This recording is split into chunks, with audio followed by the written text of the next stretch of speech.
नमाज ईद पढ़ने के लिए सबसे पहले नियत की जाए कि 2 रकत नमाज ईद उल फितर 7-6 ज़ायद तकबीरों के पीछे इस इमाम के मुंह क़िबला शरीफ की तरफ अल्लाहु अकबर इमाम सना पढ़ेगा। 3 तकबीरें कही जाएंगी। इमाम साहब अल्लाहु अकबर कहेंगे, कानों तक हाथ लगाएंगे और अपने दोनों हाथों को छोड़ देंगे। अब इमाम साहब सूरा फातिहा पढ़ेंगे और साथ कोई सूरत मिलाएंगे।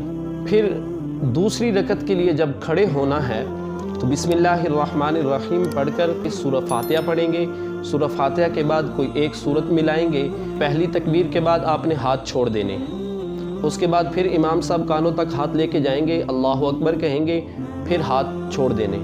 फिर इसी तरह तीसरी तकबीर होगी। जब इमाम साहब 3 तकबीरें मुकम्मल कर लेंगे तो फिर चौथी तकबीर में रुकू में चले जाना है।